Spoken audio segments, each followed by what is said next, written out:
A man is not a land, but he can be a territory of ruin. Elias was such a place, a geography of loss mapped out in sun-cracked leather and silence.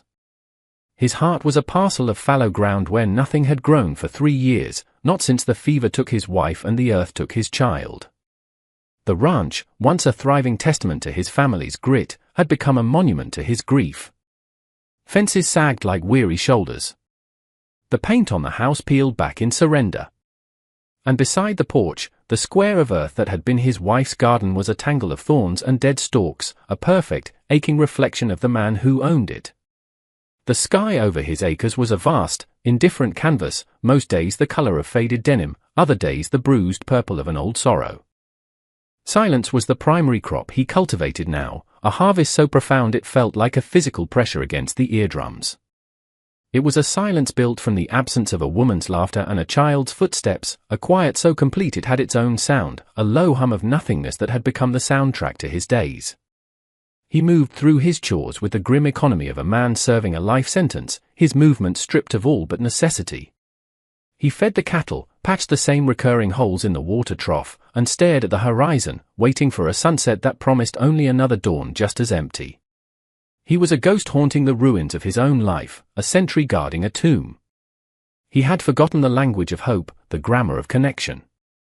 His world had shrunk to the space between his hands and the work they had to do, a lonely kingdom of dust and duty. Then, one Tuesday, the dust on the horizon thickened into a plume, announcing an invasion. It was Jed, a man whose soul was as barren as Elias's land but without the excuse of tragedy. Jed's truck, a rattling cage of rust and malice, tore up the drive and shuddered to a halt. In the passenger seat was a ghost of a different kind. A woman. Small, still, with eyes that held the deep, polished quiet of ancient stones. Jed hauled her out like a sack of feed. She was Chinese, her face a porcelain mask of dignity that seemed utterly alien in the harsh glare of the Wyoming sun. "Found you a wife, Elias," Jed sneered, the words a spray of gravel. "Payment for that poker debt you can't cover. Figured your house could use a woman's touch. Or something." The cruelty was the point. It was a prank painted in the colors of human trafficking, a joke whose punchline was the desecration of Elias's grief. Jed knew about Elias's wife. Everyone did. To bring another woman here, to call her a wife, was an act of profound violation. Elias's hands clenched into fists, the knuckles white, but the anger was a cold, familiar stone in his gut, too heavy to throw. He said nothing. The woman said nothing. She stood between the two men, a point of stillness in a vortex of cruelty and sorrow. Jed shoved a worn carpet bag at her feet, laughed a sound like stones grinding together, and climbed back into his truck.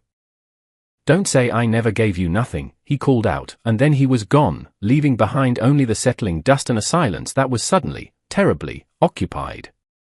Elias looked at the woman. Her gaze was level, unblinking.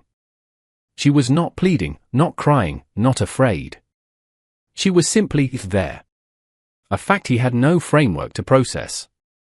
He felt the cold inertia of his grief wash over him. He couldn't help her. He couldn't help himself. He gestured with his chin toward the old shed, the one that used to hold tack before it fell into disuse.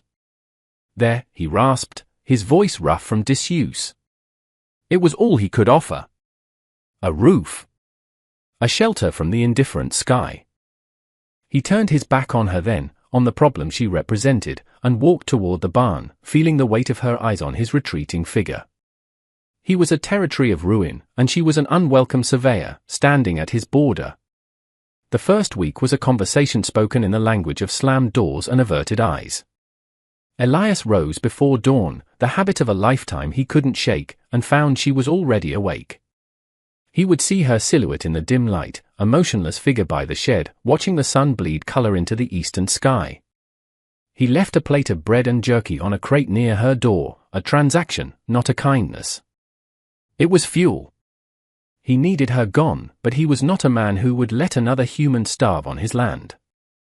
It was a conflict of duties, a war between the memory of his own humanity and the crushing weight of his despair. He worked with a frantic, punishing energy, hoping to sweat out the image of her still presence. But she was indelible.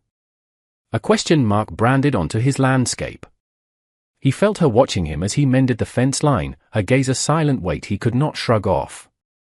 He expected tears, or pleas, or an attempt to run. He received only a profound and unnerving stillness. She did not trespass. She did not speak. She stayed within the small circle of her exile, the shed her lonely embassy. Her silence was different from his. His was a hollow, echoing chamber of loss. Hers felt ancient, deep, and deliberate, a well of quiet that hinted at a strength he could not comprehend. It unnerved him. His solitude had been a fortress, now it felt like a shared prison cell.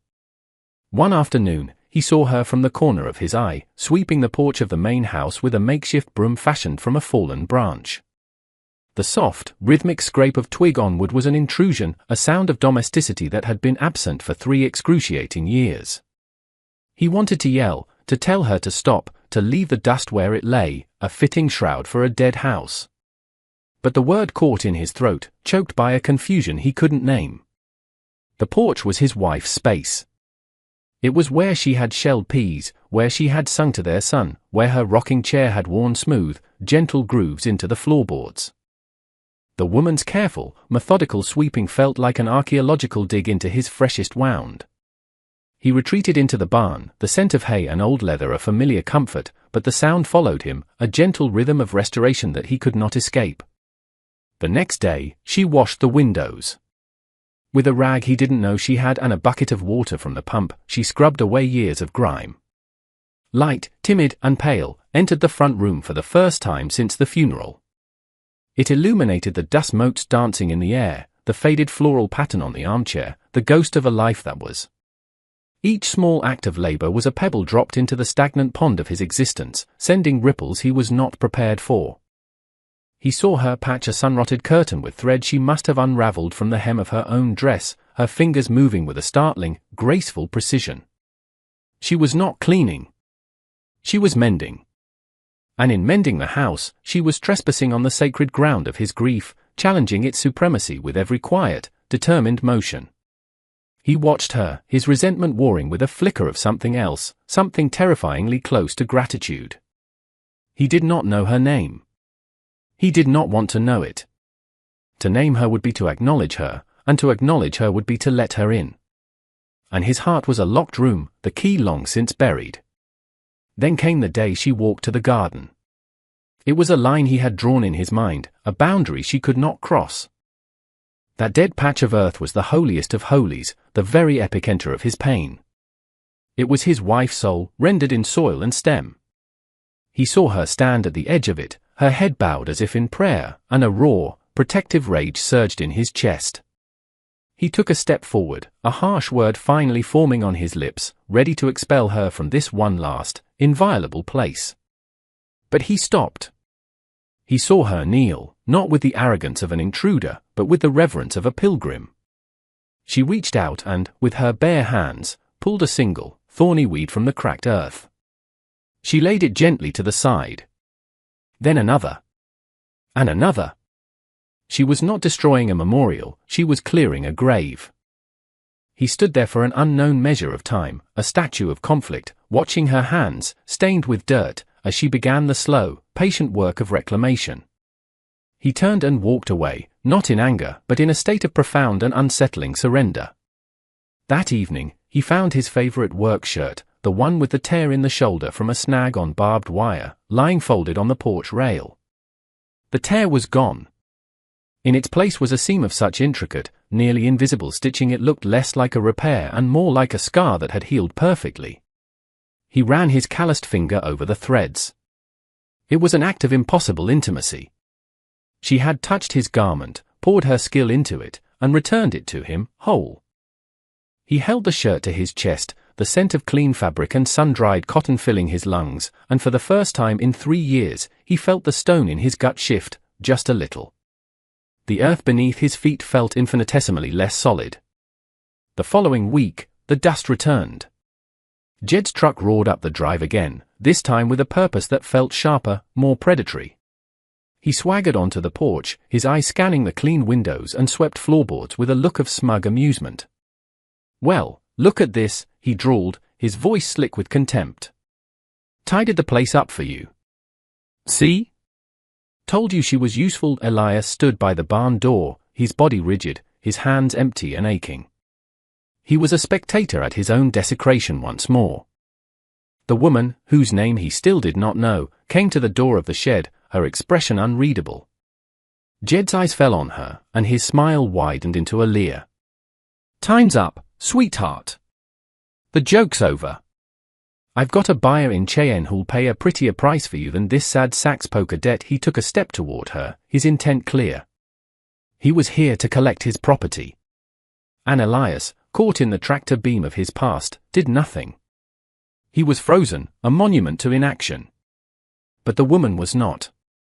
She looked not at Jed, but past him, her gaze locking with Elias's across the dusty yard. Her lips, which he had never seen form a word, parted. Her voice, when it came, was not the whisper he might have imagined. It was clear, steady, and resonant, cutting through the oppressive air with the clean authority of a bell. She spoke 2 words, in perfect, unaccented English, a declaration that was also an accusation and a plea. "My husband." The words hung in the air, shattering the silence, shattering the dynamic, shattering everything. Jed stopped dead, his jaw slack with surprise. He looked from her to Elias, a slow, ugly understanding dawning on his face. This was no longer a prank. This was defiance. Elias felt the word strike him like a physical blow. My husband. A title he had not heard in years, a role he had abandoned. She had claimed him, had thrown a shield over herself and, in doing so, had thrown one over him, too. She had named him. She had given him back a part of himself he thought was buried forever. Jed's surprise curdled into rage. "Husband," he spat. "He ain't your husband. He's your keeper. And I'm your owner." He lunged for her, but the spell was broken. The world had shifted on its axis. The woman did not flinch. And Elias, for the first time, moved. He didn't know he was going to until his feet were already carrying him across the yard, closing the distance between himself and the threat. He planted himself between Jed and the woman, a human wall, a sudden and shocking answer to the name she had given him. The silence that followed was entirely new. It was not the silence of grief or the silence of observation. It was the taut, humming silence before a lightning strike. Jed saw the look in Elias's eyes, a look that hadn't been there a moment before, a look that hadn't been there in years, and he took a half step back. It was not fear. Not yet. It was calculation. "This ain't over," Jed snarled, pointing a finger that trembled slightly. "Neither of you seem to understand how this works. I'll be back. And I'll collect what's mine." He stalked back to his truck, the swagger gone, replaced by a stiff-backed fury. He wrenched the door open, threw one last venomous look at the two of them standing together, and then tore out of the drive, leaving them in a cloud of impotent dust. They were alone again, but the space between them had been irrevocably altered. She had built a bridge with 2 words, and he, by taking a single step, had walked across it. He looked at her, truly looked at her, for the first time. Her eyes were not the eyes of a victim.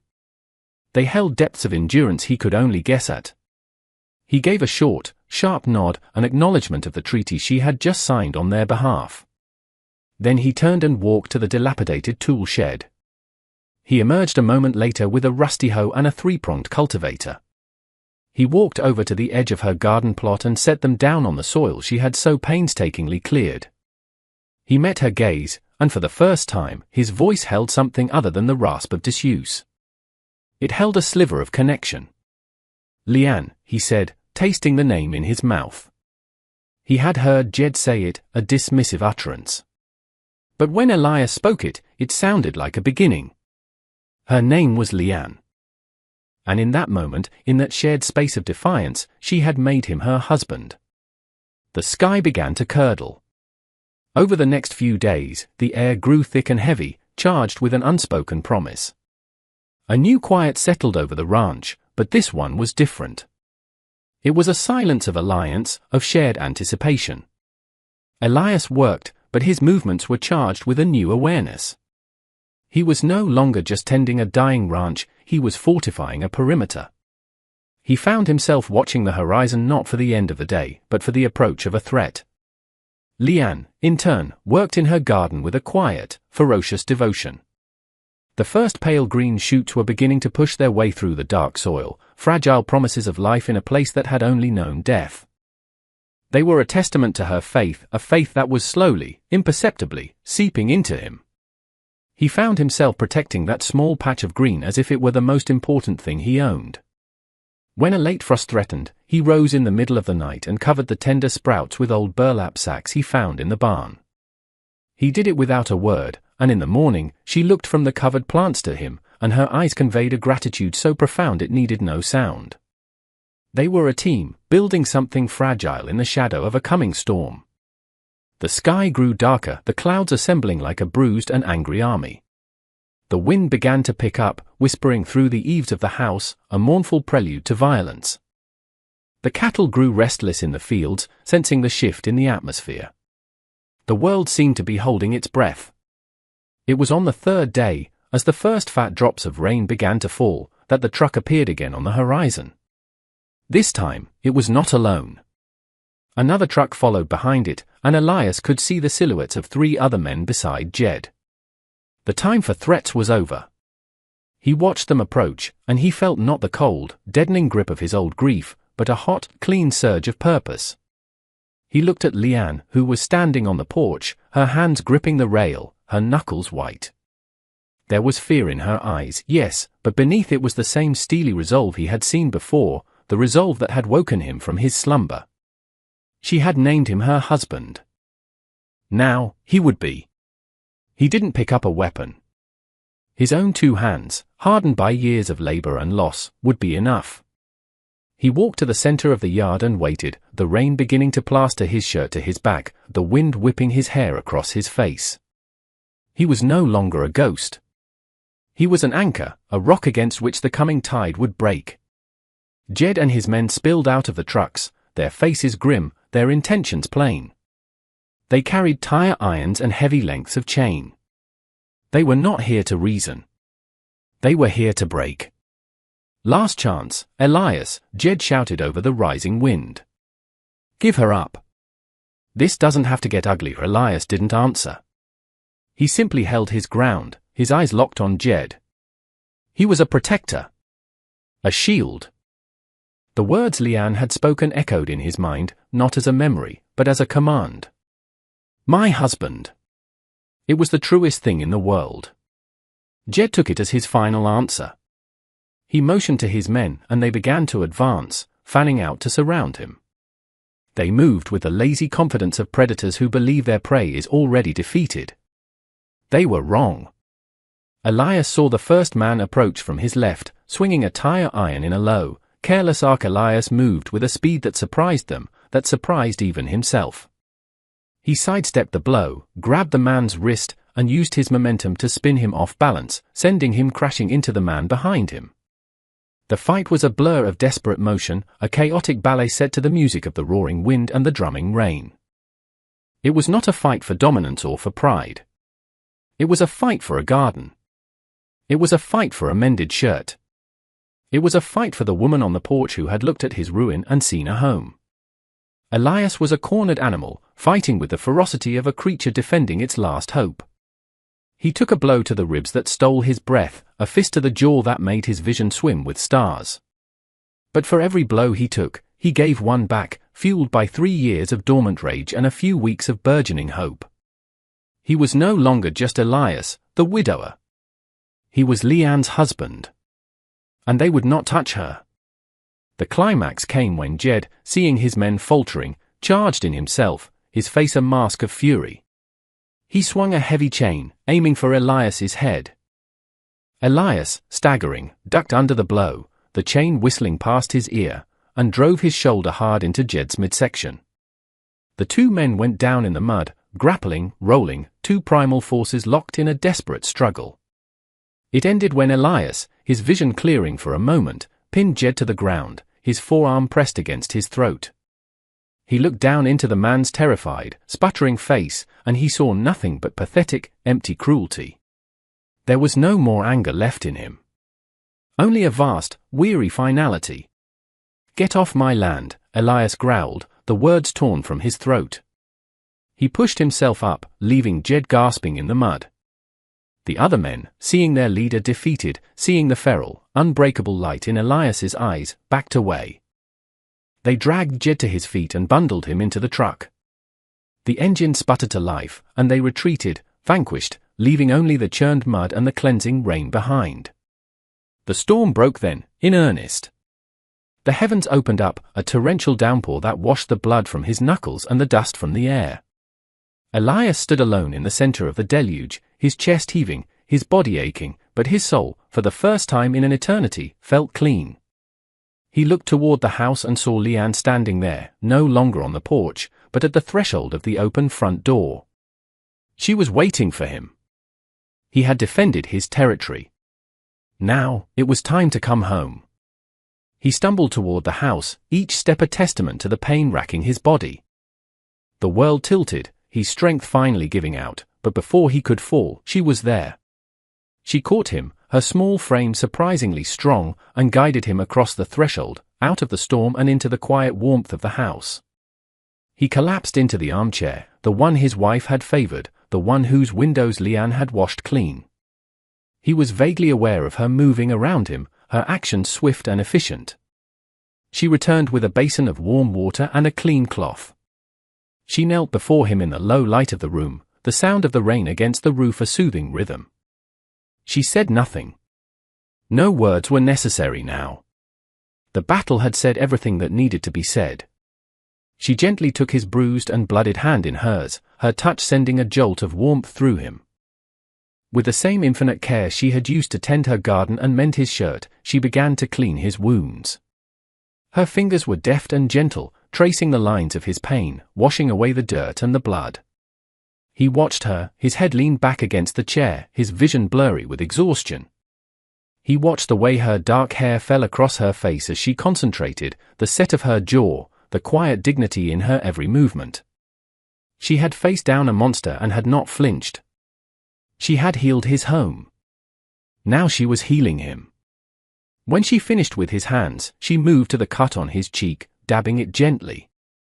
Her face was close to his, and he could smell the faint scent of rain and damp earth on her skin. It was the scent of life. Their eyes met, and in that gaze, a universe of understanding passed between them. It was an understanding born of shared struggle, of mutual protection. It was the quiet, unshakable language of a found family. He had been a man of ruin, a desolate landscape.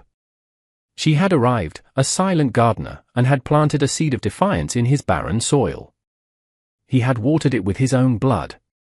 And now, in the quiet aftermath of the storm, something new was beginning to grow. He had fought for her.